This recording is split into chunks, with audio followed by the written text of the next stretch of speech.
The last handful of dirt hit the top of my wife's casket, the sound a dull, final thud that seemed to end my world. My suit felt too tight, the air too thick to breathe. My brother-in-law, Marcus, had his arm around my shoulder, holding me steady. "We'll get through this together, Art," he murmured, his voice thick with fake sympathy. Just then, my phone buzzed in my pocket. A text message. I ignored it. Who would text me during my wife's funeral? It buzzed again, insistent. Annoyed, I pulled it out. It was from a blocked number. The message had only 3 words, but they would prove to be more final than the dirt hitting the coffin. Check her phone. My name is Arthur Penhaligon. I am 58 years old, and for 40 of those years, I was a librarian. My life has been one of quiet order, of stories bound in leather and ink.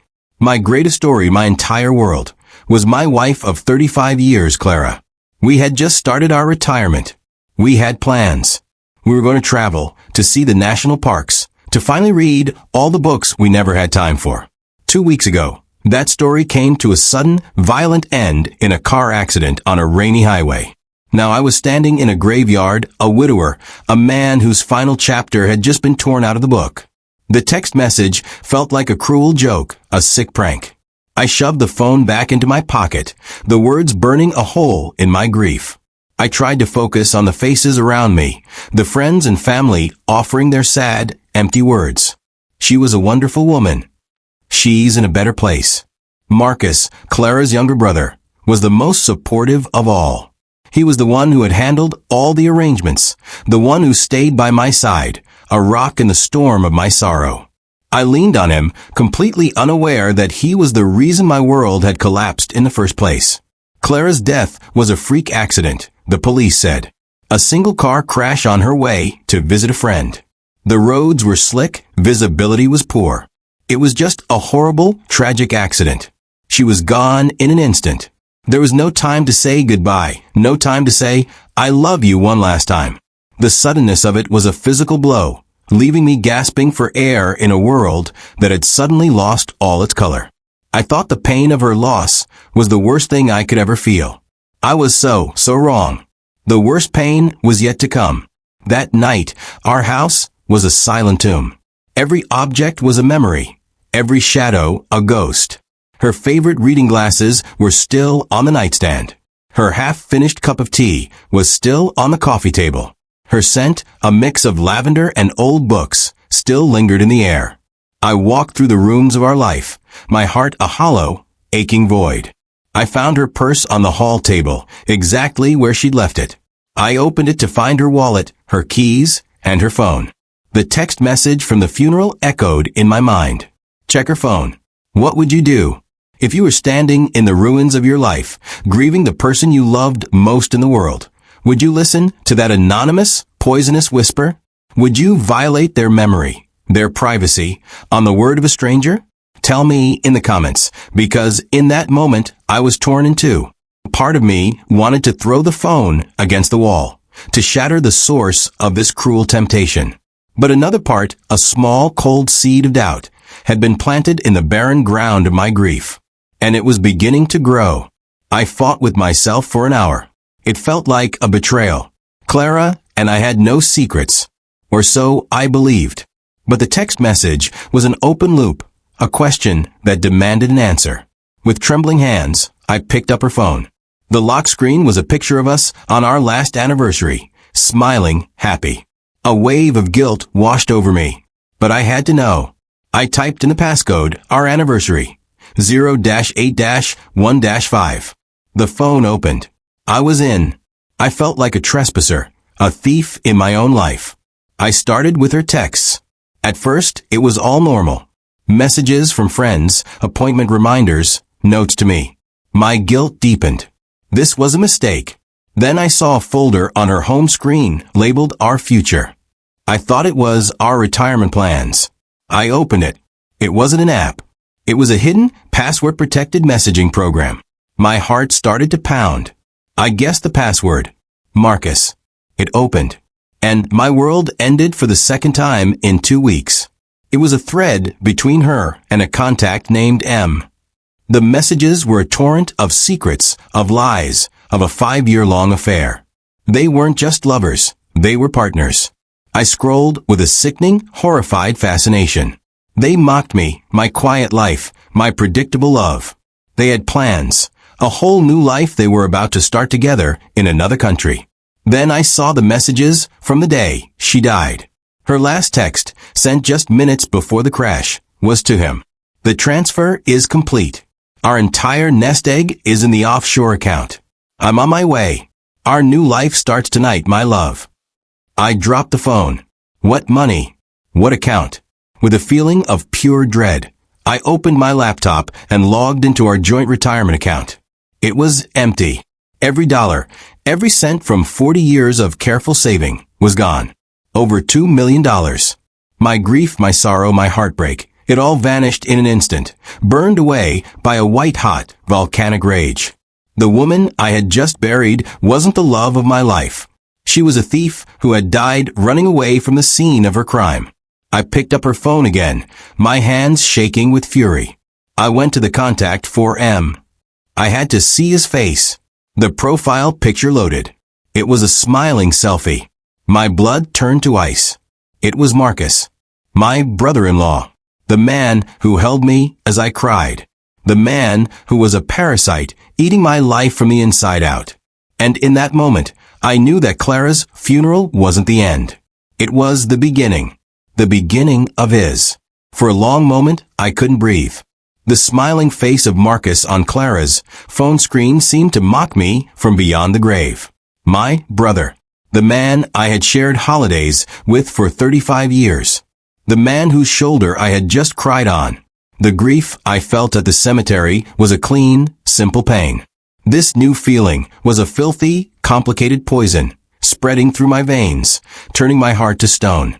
I wanted to scream. I wanted to smash the phone, to smash everything in this house of lies. But I did nothing. I just sat there in the silence while the man I was began to die, and a new, colder man was born. My life as a librarian taught me one thing.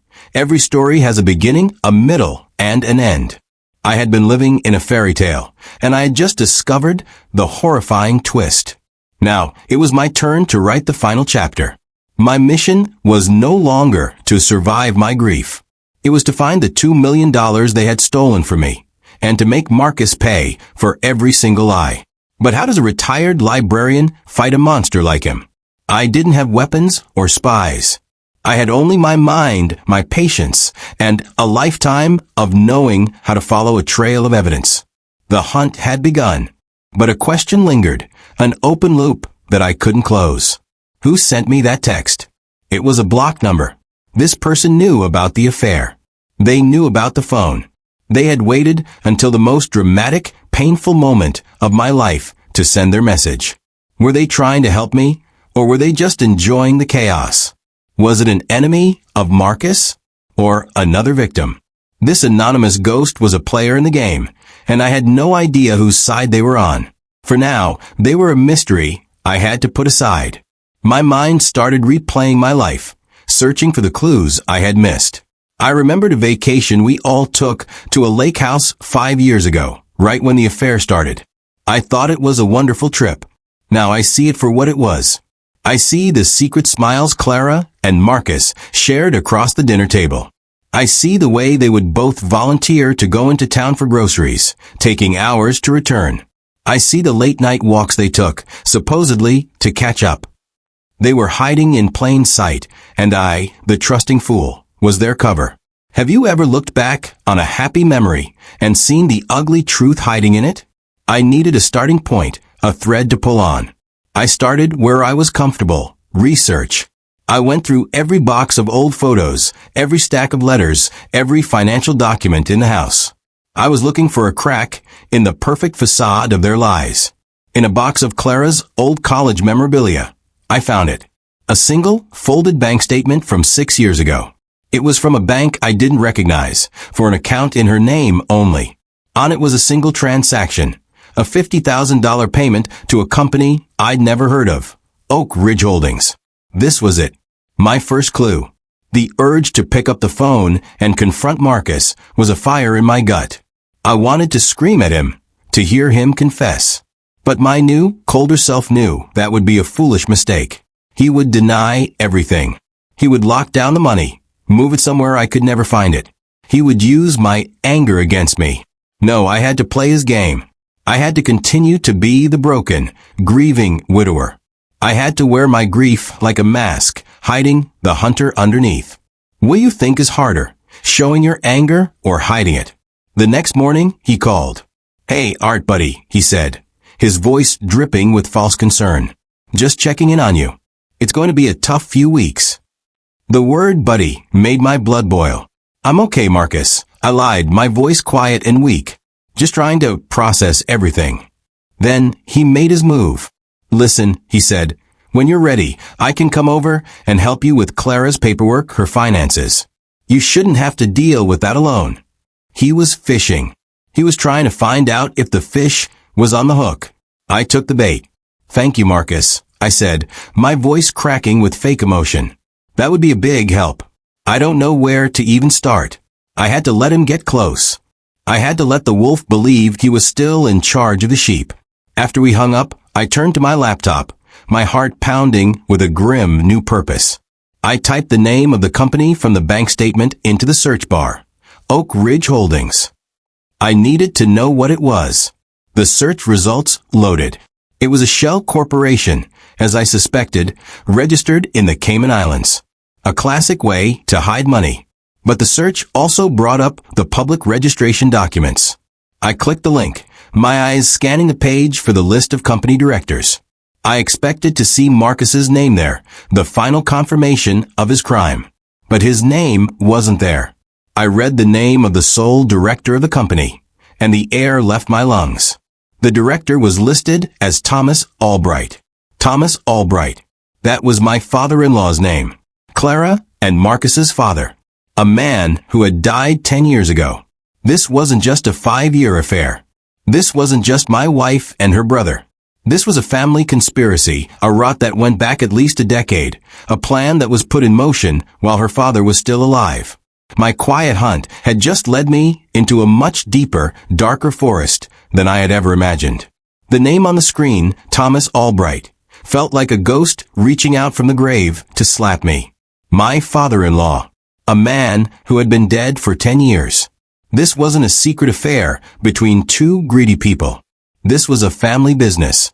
A long, carefully planned operation to drain my life's work. A plan that started long before Clara's death. My wife, her brother, and now her dead father. The betrayal was so complete, so generational, it almost felt unreal. The grief I had for my wife was now truly dead. You can't mourn a person who never really existed. How can a dead man be the director of a company? The librarian in me knew the answer. Paperwork. A ghost can't sign his name, but a living man can forge it. Marcus was using his dead father's identity as a shield, a perfect, untraceable front for his crimes. To do that, he would need documents, old signatures to copy, maybe even a fake ID. He would need a paper trail to create his ghost. And I, a man who had spent his life navigating paper trails, knew I just had to find the first page. I remembered Thomas Albright all too well. He was a cold, hard man who ran a construction empire and looked at me, a humble librarian, like I was a bug on his shoe. I remember at my wedding reception, he pulled me aside. He put his heavy hand on my shoulder and said, "You seem like a nice boy, Art. But you don't understand how real money works. Try not to hold my daughter back." For 35 years, I thought he was just being a protective father. I now realize he was telling me exactly who they were.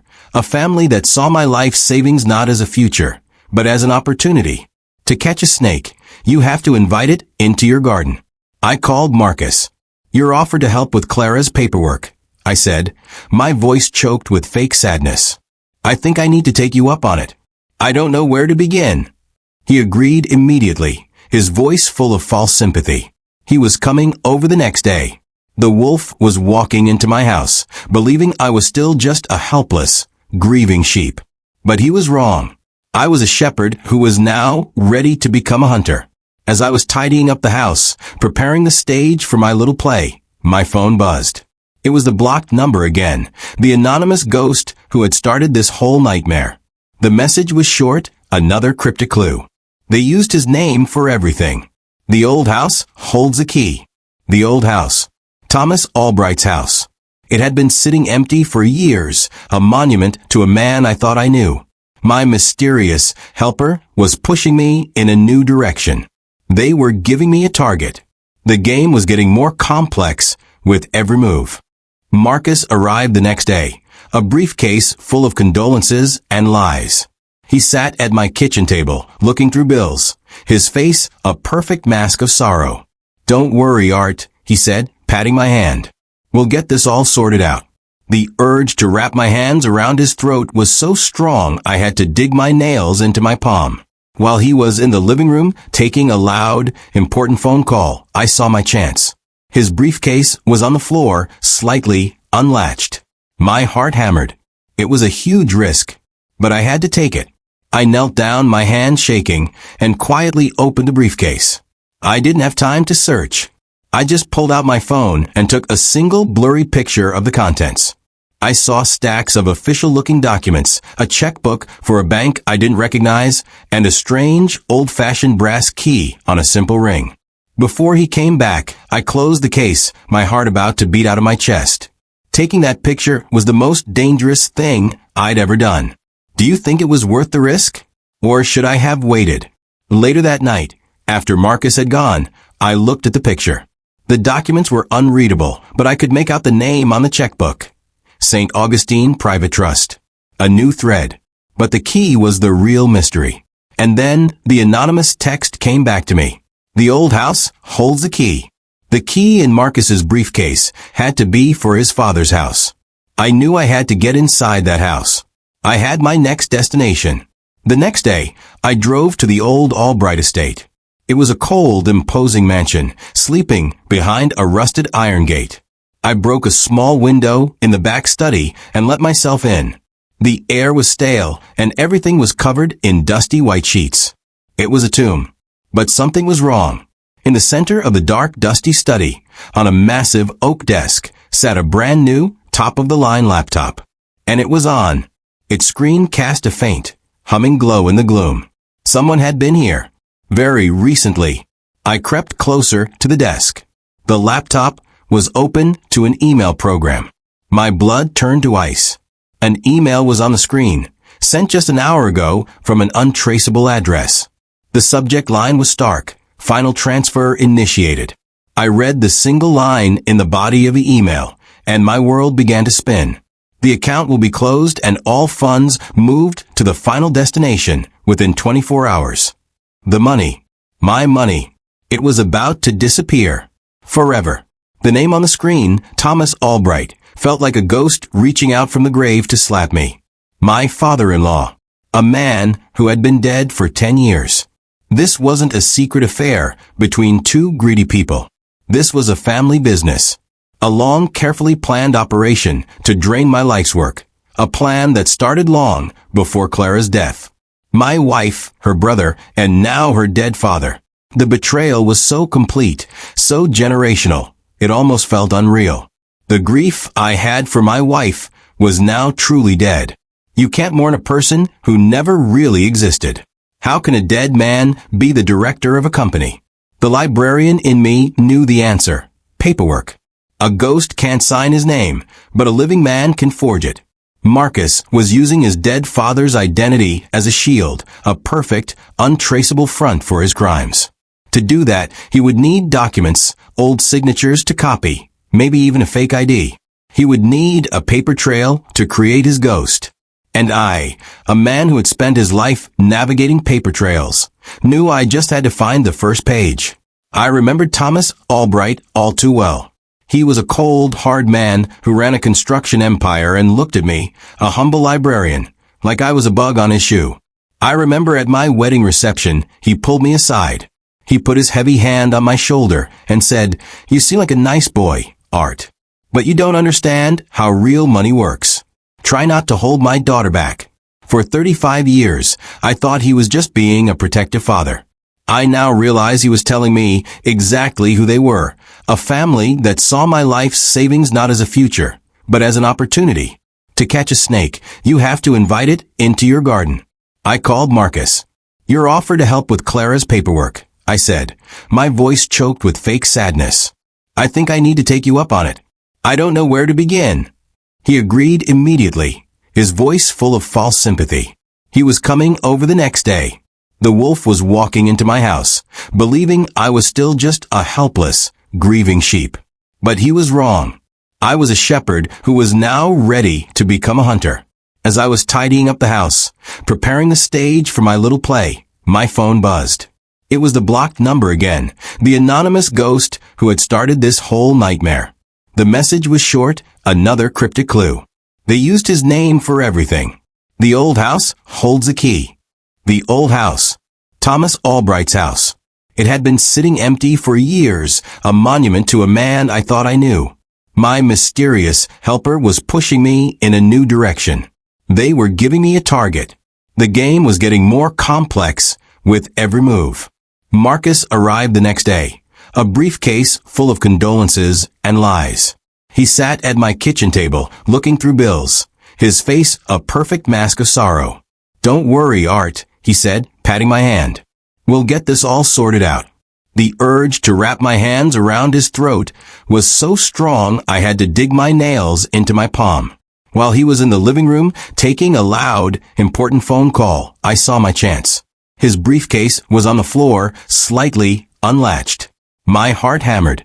It was a huge risk, but I had to take it. I knelt down, my hands shaking, and quietly opened the briefcase.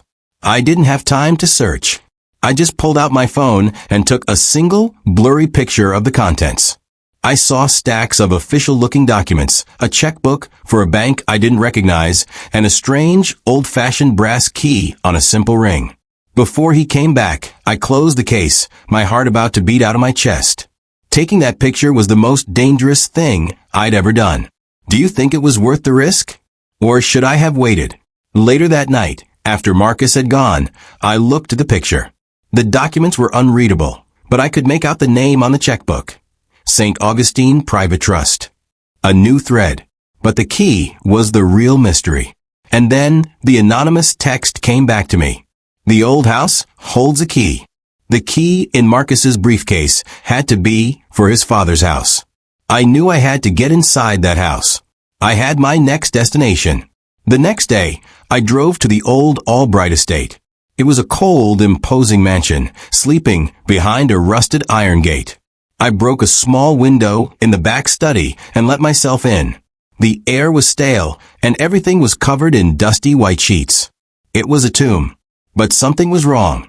In the center of the dark, dusty study, on a massive oak desk, sat a brand-new, top-of-the-line laptop.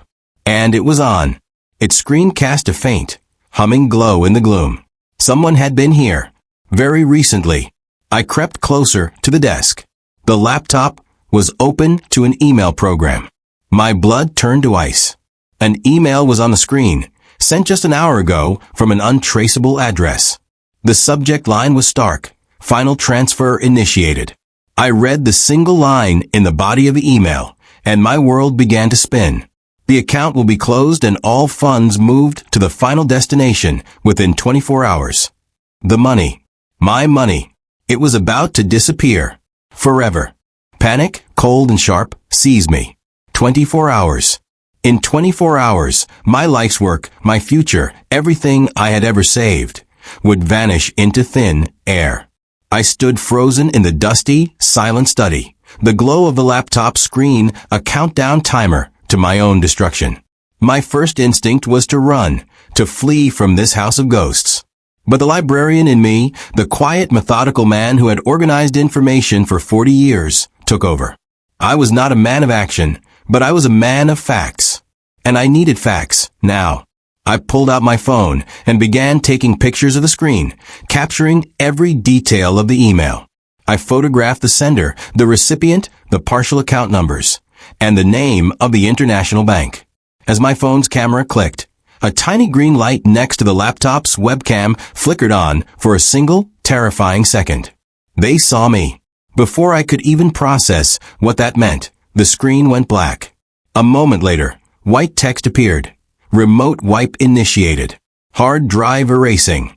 They weren't just moving the money. They were destroying the evidence.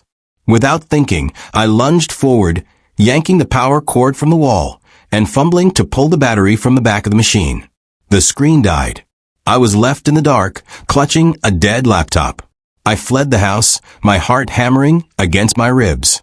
I had the pictures a single fragile clue, but I had also left my face behind, captured by a camera I never knew was watching. I was a trespasser, a criminal. I couldn't go to the police. I was completely and utterly alone. My mind screamed for the anonymous texter, the strange ghost who had been guiding me. But there was no way to call them. I was on my own, with the clock ticking louder and louder in my head. When you feel completely lost, do you pray for a miracle, or do you rely on your own skills? I drove not home, but to the one place in the world where I felt powerful, the Central Public Library. It was my old stomping ground, my fortress. I walked past the familiar shelves, the scent of old paper and knowledge calming my frayed nerves. I sat at a public computer in a quiet corner and logged into the library's private research databases using an old access code I still remembered. They thought I was just a simple, retired librarian. They were about to find out what that really meant. I was going to find their secrets, one search query at a time.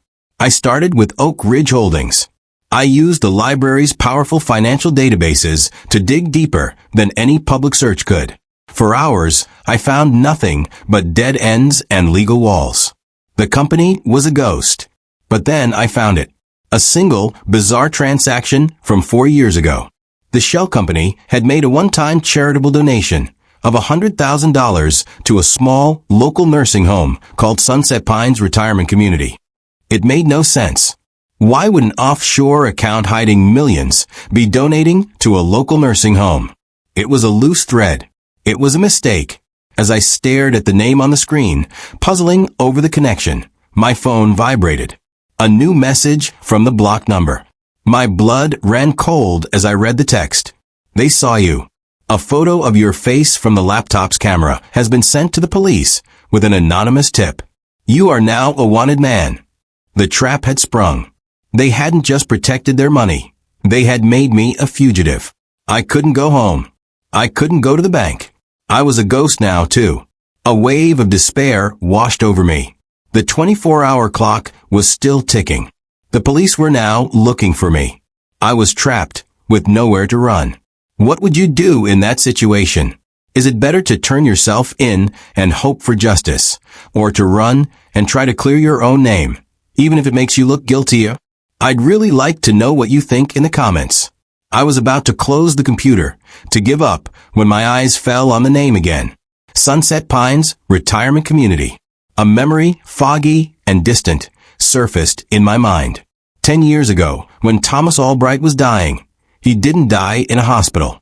Clara had insisted on moving him to a private, comfortable facility for his final few weeks.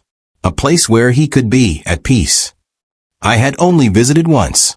I couldn't remember what it was called, but the name, it was something like that. Something with pines in it. Could it be the same place? Suddenly, the donation didn't seem random at all. It was a payment. It was a connection. My father-in-law's death, the Shell Corporation, the stolen money, and this nursing home, they were all connected. The ghost of Thomas Albright was no longer just a signature on a document. He was at the very center of this web. I had less than a day to save my money and my freedom, and my only lead was a quiet, unassuming nursing home. The old house held the key, the text had said. But I was beginning to think Thomas Albright's final house held the answer. My sanctuary was gone. The library, once my fortress, was now just another place I couldn't be. I was a fugitive. A picture of my face, a man breaking into a house, was now in the hands of the police. My name was likely a crime in itself. I left the library, pulling the collar of my jacket up, my heart a frantic bird in a cage. I drove to the cheapest, most run-down motel on the edge of town, a place of peeling paint and flickering neon signs. This was my new home. A single anonymous room where I could hide while the clock on my life savings ticked down to zero. I knew I couldn't walk into Sunset Pines as Arthur Penhaligon. I had to become a ghost myself.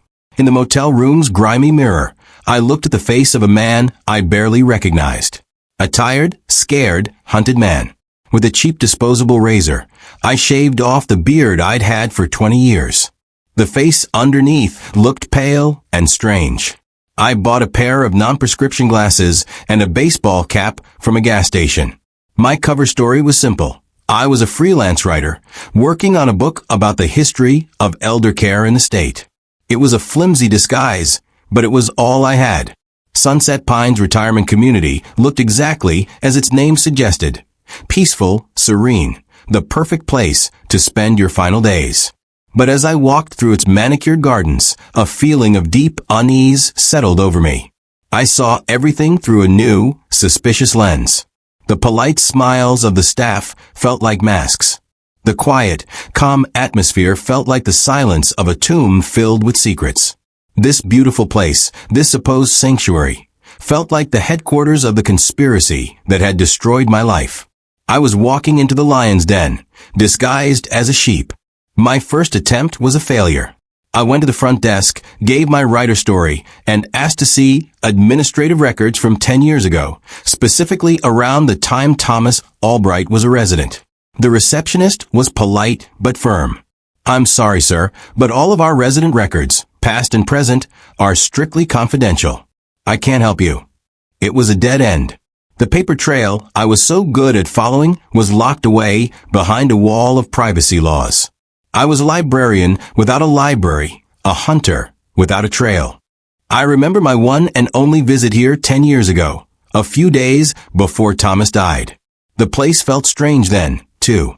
Thomas was in a private room, so heavily medicated he could barely open his eyes.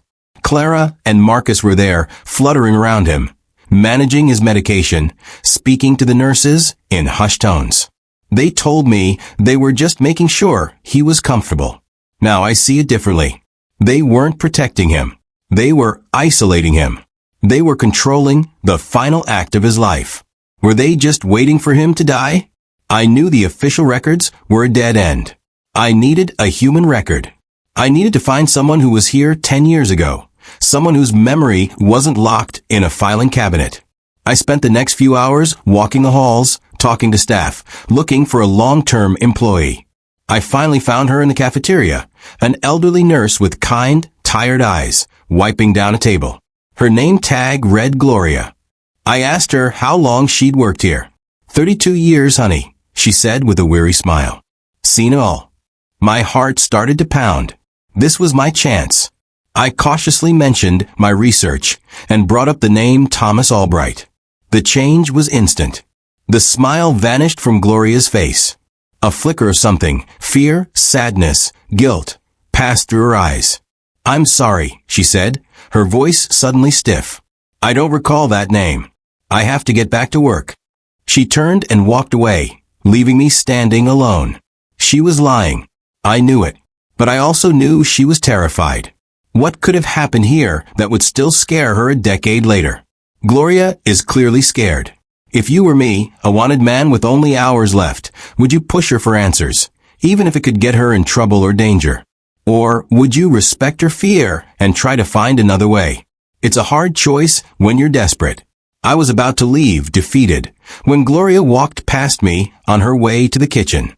She didn't look at me, but as she passed, she pressed a small, folded piece of paper into my hand. I opened it. The note was written in a shaky hand. Back parking lot. 10 p.m. Come alone. At 10 o'clock that night, I was waiting in the shadows of the parking lot, the air cold and still. The risk I was taking was huge, but it was the only play I had left. Gloria emerged from a side door, a frightened ghost in the darkness. "You need to leave," she whispered, her voice trembling as she approached. "You don't know what you're getting into. They paid us all a lot of money to forget what happened in that room." Before I could ask who they were, a blinding light flooded the parking lot. Two sharp beams of light pinned us, trapping us like insects. A car engine roared. It was a black Mercedes, and it screeched to a halt just feet from us, its engine rumbling like a predator. I knew that car. I knew the custom license plate. It was Marcus. He had followed me. Or worse, he knew I would be here. Gloria let out a small cry of terror. The driver's side door opened, but it wasn't Marcus who stepped out. It was a man I had never seen before, a large, imposing figure in a dark suit.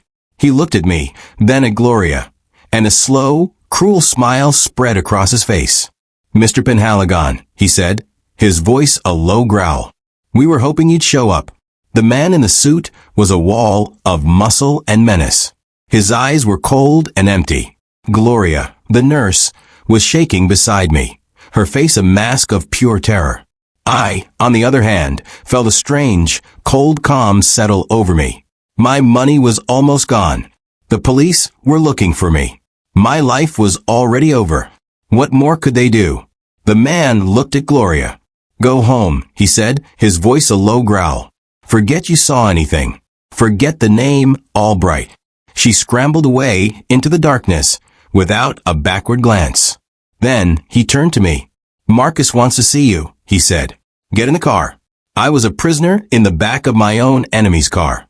The soft leather seats and quiet hum of the engine were a world away from my beat-up sedan. We drove in silence through the city, the lights blurring past the tinted windows. I had no idea where we were going. I had walked right into their trap, a foolish mouse lured by a piece of cheese. I thought about the lighter in my pocket, my one pathetic piece of leverage. It seemed like a child's toy now. I was completely, totally powerless, a ghost being chauffeured to his own execution. We didn't go to a dark alley or an abandoned building. We pulled up to the city's most expensive restaurant. The man led me through a private entrance to a quiet, lavish dining room. Marcus was sitting at a table, swirling a glass of red wine, looking perfectly calm. "Arthur," he said with a smile, "I'm glad you could make it. Please sit." He was treating this like a business meeting. The arrogance of it, the sheer confidence, made me feel sick. He was not a man who was afraid of being caught. He was a king in his castle, and I was the peasant he had summoned. "You've been busy, Art," he began, taking a slow sip of wine. "Breaking into houses, talking to old nurses. You should have just stayed home and mourned. It would have been so much simpler." He dropped the act. He admitted everything. The 5-year affair with my wife. The plan to steal my retirement. He wasn't sorry. He was proud. He told me he sent my picture to the police to box me in, to cut off all my exits. He sneered as he said it. "You're a librarian, Art. You were never built for this world. You should have stayed in your quiet little library." Then he told me why he had brought me here. He told me what the secret at Sunset Pines was. "Gloria was my father's nurse the night he died," Marcus said, his voice dropping to a conspiratorial whisper. "She got scared because his death wasn't from natural causes."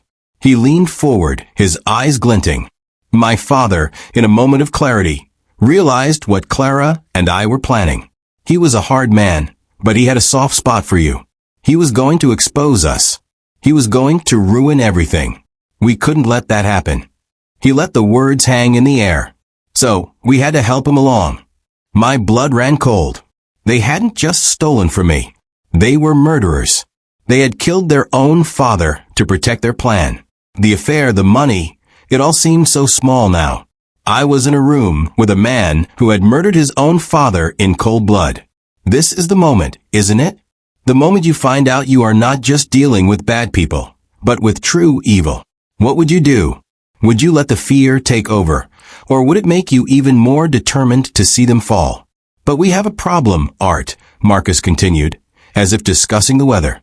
"The final transfer of the money is about to happen, but the bank has a new security step. They need a final verbal confirmation from a trusted family member. Years ago, you made a call to them about a small family trust. They have your voice on file." He pushed a piece of paper and a pen toward me. "I need you to make one phone call. Read the script. Authorize the transfer. In return, I'll give you $200,000. I'll make the police report disappear, and you can walk away." The deal with the devil was on the table.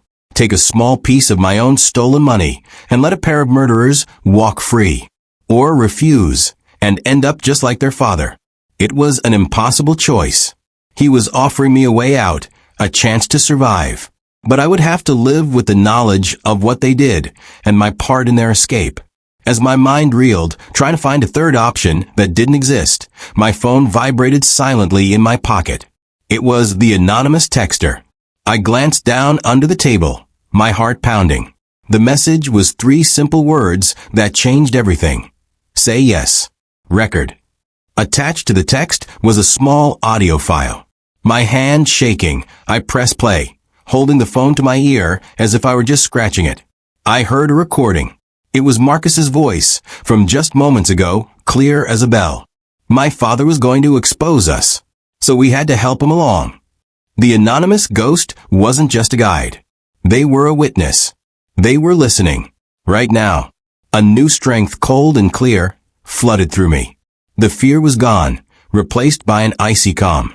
I looked up at Marcus, at the man who thought he had me trapped. He had no idea that the walls of his own castle had ears, and that they had just given me the weapon I needed to tear it all down. Okay, Marcus, I said, my voice steady. You have a deal. Give me the phone. Let's finish this. A cold, predatory smile spread across Marcus's face. He thought he had won. He slid a burner phone and a typed script across the polish table. Read it exactly, Art, he ordered. Don't get creative. The bank is just waiting for your voice. I looked at the man who had destroyed my life, who had murdered his own father, and I felt nothing but a profound, icy calm. He saw me as a pawn, a final, simple move in his game. He had no idea that a new player had just whispered the winning move in my ear, and that I was about to checkmate the king. I took the burner phone, my hand perfectly steady. As I dialed the number, I discreetly turned on the voice recorder on my own phone in my lap. I was following the ghost's instructions. Say yes. Record. I put the phone to my ear. A polite, automated voice answered. I read the script Marcus had given me. My voice the perfect imitation of a grieving, broken man. I authorized the account. I provided the passwords. I approved the final, irreversible transfer of $2 million. As I spoke the last word, Marcus leaned back in his chair, a look of pure triumph on his face. He had won, but I had added one small thing. A detail only a librarian, a man obsessed with order and codes, would think of. The script told me to approve transaction Alpha 75. Instead, I said transaction Omega 75. A tiny change, meaningless to Marcus, but it was a signal. A distress code I had arranged with my ghost. It was a desperate prayer sent out into the darkness, a hope that someone, somewhere, was listening and understood. I ended the call and placed the phone on the table. It's done, I said. Marcus smiled. It was the last time I would ever see him smile. See, Art? Painless, he said, standing up, ready to dismiss me like a servant. The money will be in your account in the morning. Now get out of here. Start your new, quiet life. But I didn't move. I just looked at him. I don't think so, I said, my voice no longer weak or broken. The change was so sudden it startled him.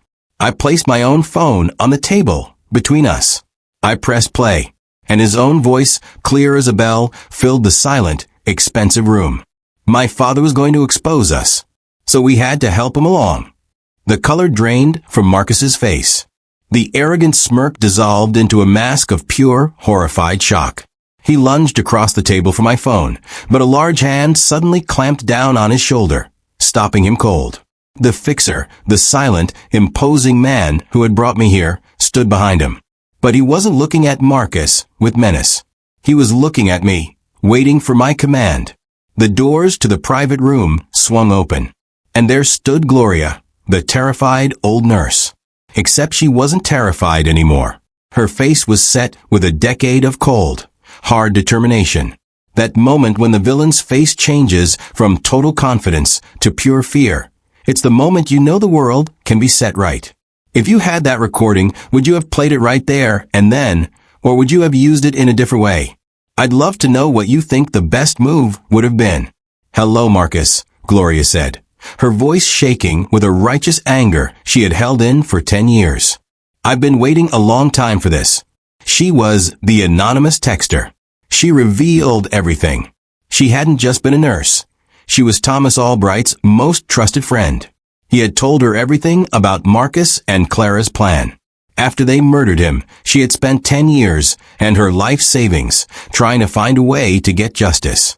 She hired the fixer, a private investigator, to watch Marcus, and she sent me the text, hoping I would be the one to finally uncover the truth. But the secret was even darker than I knew. It wasn't just about your $2 million, Arthur, Gloria explained, her eyes burning with intensity. The day before he was killed, Thomas was meeting with his lawyer. He was going to write both Marcus and Clara out of his will entirely, leaving his entire $200 million fortune to a children's hospital. They didn't just kill him to steal your retirement. They killed him to secure their own inheritance. My stolen money was just a footnote in their monstrous greed. Marcus, trapped and exposed, tried to bolt for the door, but the investigator threw him back into his chair. Gloria looked at me. The code word you used on the phone, Arthur. Omega. It worked. A slow smile spread across her face. I had a friend at the bank, someone who owed me a favor. The transfer wasn't stopped. It was redirected. She slid a piece of paper across the table to me.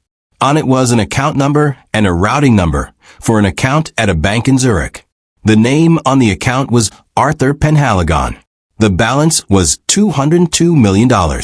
I had it all. My money and the entire fortune they had killed their father to get. The power in the room had shifted completely. I was no longer the pawn. I was the king, the judge, and the jury.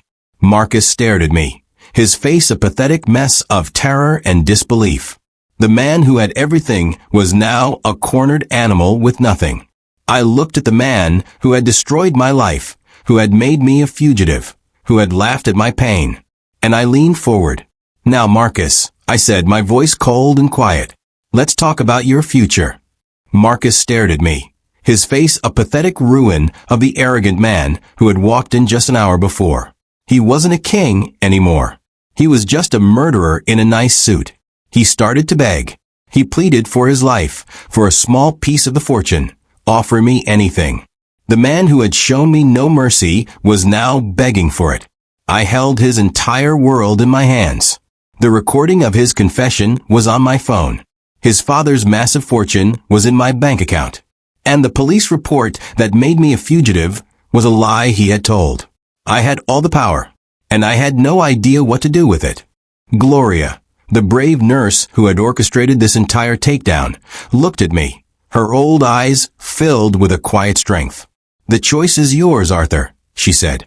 You can give the recording to the police and let justice take its course. Or you can do something else. The investigator, the silent mountain of a man, simply watched me, his face unreadable. The air in that lavish room was thick with possibility. This is the moment every revenge story builds to, isn't it? The moment the victim gets to decide the villain's fate. What would you do? Would you choose justice, or would you choose a different kind of revenge? I thought about my quiet life, my library, the simple joy of finding the right book for the right person. That man was gone forever. In his place was a man who had been lied to, stolen from, and hunted. A man who now controlled a fortune he never wanted and held the fate of his enemy in his hands. I looked at Marcus, and I didn't feel rage anymore. I felt a profound, weary sadness. His greed hadn't just destroyed my life. It had destroyed his own, and his sister's, and his father's.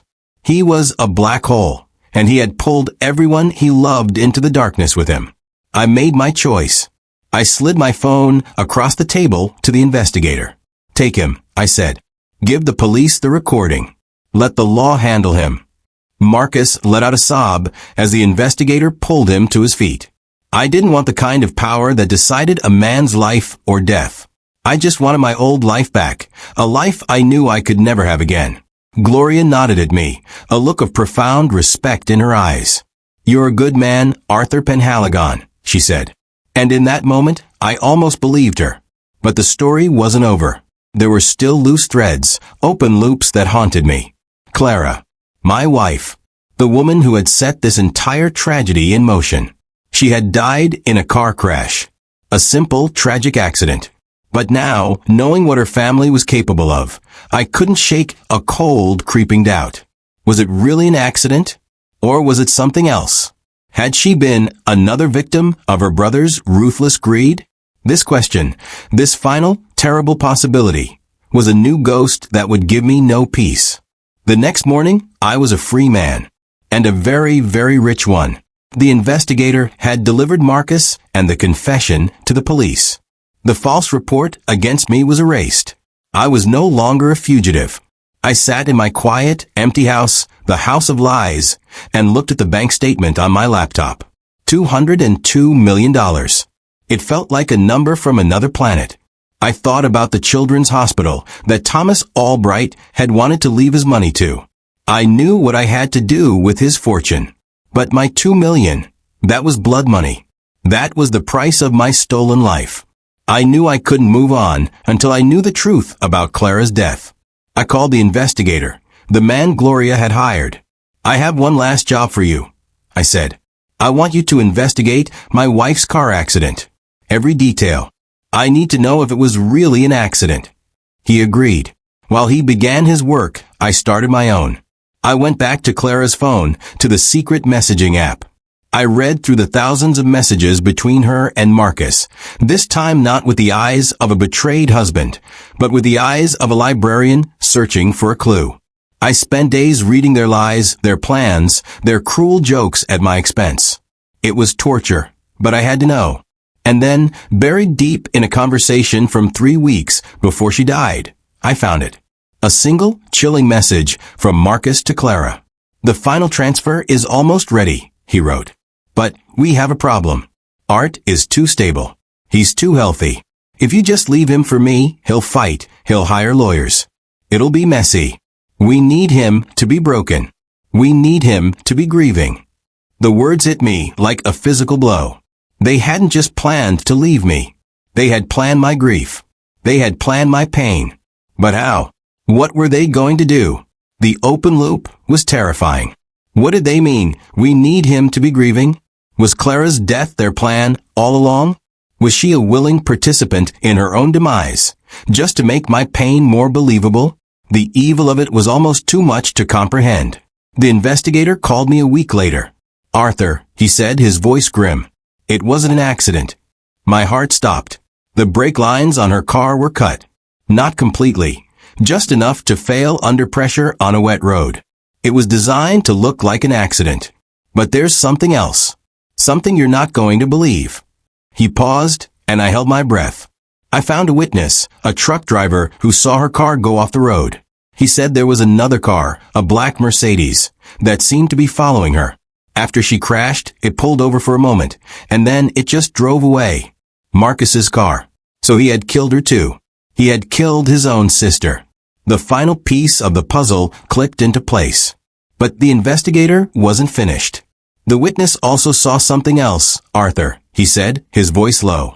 Just before her car lost control, he saw her throw something out of the driver's side window. Something small and white.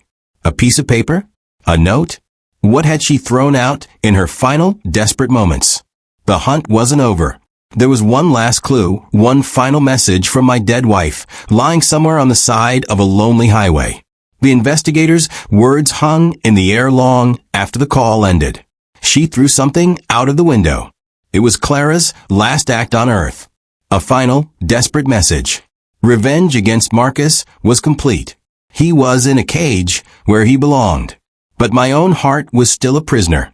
I had put the ghost of Marcus to rest, but the ghost of my wife, the woman I had loved for 35 years, still haunted me. I had to know the truth, not the story of her lies, but the story of her end. I had to find what she left behind. The investigator gave me the exact mile marker on the lonely stretch of highway where Clara's car had gone off the road. I went there the next day. The guardrail was still mangled, a twisted metal scar. I parked my car and began to walk, my eyes scanning the overgrown grass on the shoulder of the road. I was a librarian again, searching for a single page torn from a book, a final clue in a tragic story. Cars sped past, their drivers unaware of the quiet. Strange man searching for a ghost. As I walked, My mind drifted back to a few months before Clara's death. I remembered finding her in our study late one night, just staring at an old photograph of her father. She seemed so sad, so scared. When I asked what was wrong, she just shook her head and said she was stressed from work. At the time, I thought nothing of it. Now I see it for what it was.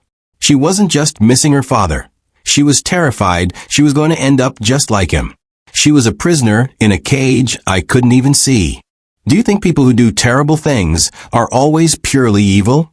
Or can they sometimes be victims too, trapped by their own mistakes and the monsters in their own family? It's a question I've been asking myself over and over. I used to see the world in black and white, good and evil. But now, all I see are shades of gray. I would love to know what you think. After hours of searching under the hot sun, my hope was beginning to fade. And then I saw it. Tangled in the roots of a small weed was a corner of something white. My heart stopped. I knelt down, my hands trembling as I carefully worked it free from the dirt and weeds. It was a small waterproof envelope, the kind you might use for a passport. It was grimy and faded, but it was sealed. And on the front, in my wife's familiar, elegant handwriting, was my name, Arthur. This wasn't a random piece of paper. This was a letter. A final message she had risked everything to send to me in her last moments on Earth. I sat on the side of the highway, and, with shaking fingers, I tore it open. The letter was a confession. She told me everything. She admitted to the affair, to the plan to steal the money. She wrote that she was a coward, that Marcus had controlled her with the secret of their father's murder for 10 years. She was terrified of him, a prisoner of his greed. But then she revealed the final monstrous piece of his plan, the true meaning behind his message, that they needed me to be grieving. Their plan wasn't for her to just leave me. It was so much worse than that. Marcus's real plan was this. Clara would leave the country with my money. A week later, he was going to kill me. He was going to murder me and make it look like I had taken my own life out of a broken heart. That way, as my grieving widow, Clara would inherit everything, and Marcus, her only living relative, would have complete control over her and the entire family fortune. He wasn't just planning to steal from me. He was planning to erase me from the world. In her final days, Clara had a change of heart. She couldn't go through with it. She couldn't let him murder the man she had once loved. When she told Marcus she was backing out, he knew she had become a liability, a loose end. Cutting her brake lines wasn't an act of passion. It was a business decision. He was going to kill her, take all the money for himself, and likely still frame me for her death. This letter, thrown from a speeding car in her last seconds of life, was her one and only act of redemption. It was her way of trying to save me. My tears fell onto the page, blurring the ink of her last words. She was not a monster. She was a victim, just like me, just like her father. She was just another soul, devoured by Marcus's endless hunger. Tucked behind her letter was one more thing. A single old-fashioned brass key. The tag attached to it had a number engraved on it, and the name of a bank I now knew all too well. St. Augustine Private Trust. The bank Marcus used. It was a key to his safe deposit box. I now held the final piece of the puzzle. The confession of a dead woman, and a key to her killer's deepest secrets. Marcus was in jail for one murder, but this key, this letter, it was the proof of everything. The final, absolute truth. The story was no longer about my revenge. It was about getting justice for Clara. It was about telling her real story. And I knew that whatever was in that box would be the final chapter, the one that would either set us all free or bury us forever. I sat on the side of that lonely highway for a long time, holding my dead wife's last words in my hand. The rage I had felt for her was gone, washed away by a wave of profound, heartbreaking pity. She wasn't the villain of my story. She was a fellow prisoner, another victim of her brother's evil. Her final act wasn't one of betrayal, but one of sacrifice. She had used her last moments on earth to try and save me, to give me the truth and a key to set things right. My quest for revenge was over. Now a new quest began, a quest for justice, for her. The next day, I walked into the St. Augustine Private Trust Bank. I was no longer a fugitive, but a man with a purpose. I presented the key Clara had left for me. The bank manager led me into the vault, a silent room of steel and secrets. He opened the safe deposit box, and inside, I found Marcus's entire secret life. There were papers detailing the murder of his father, the plan to kill me, and a ledger of every dollar he had ever stolen or hidden. And there was one more thing, a signed, official confession from Clara detailing everything. A document Marcus was likely holding over her as blackmail. He had kept trophies of his evil, a record of his sins, locked away in a box. He was so arrogant, he never believed anyone would ever find it. I now held the power to make sure he would never see the outside of a prison cell again. I could have exposed everything, created a scandal that would have destroyed what was left of the Albright family name forever. But then I thought of Clara, of her fear, and of her final, redemptive act. What kind of justice did she deserve?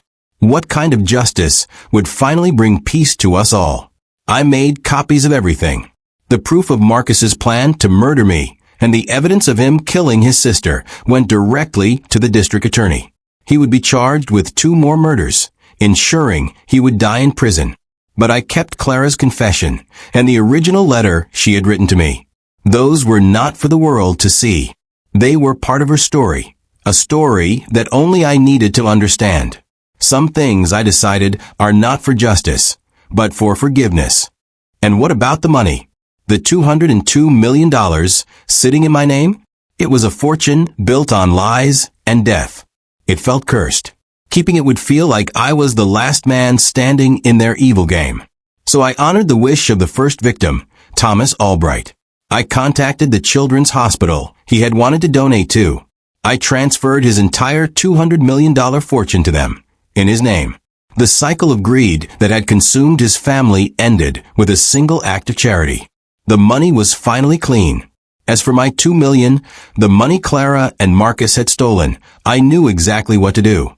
I set up a foundation in Clara's name, a fund to help women who are trapped in abusive and controlling relationships. Her life was one of fear, but her legacy, I decided, would be one of freedom for others. It was a final chapter of her story, and I, the librarian, had made sure it was a good one. For the first time in a long time, I felt a sense of peace. My old life is gone forever. I am no longer just a quiet librarian. I am a man who has walked through the darkest parts of the human heart and come out the other side. I sold the house of lies and moved to a small town by the sea. I have my books, the quiet of the waves, and a peace I thought I had lost forever. The ghosts of the past are finally silent. I have the memories of the good years with Clara before the darkness took hold, and I choose to remember those. In the end, this was a story about the terrible power of greed, but also about the quiet strength of forgiveness. Do you think forgiveness is a gift you give to someone else, or a gift you give to yourself to finally be free? I'd be honored to read your thoughts on this in the comments below. We all have our own stories, and sharing them is how we heal.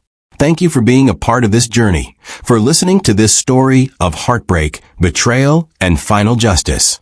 If you believe that truth will always find a way to the light, no matter how deep it's buried, please like this video and share it. And don't forget to subscribe for more stories, because everyone, no matter how quiet, has a story that deserves to be heard.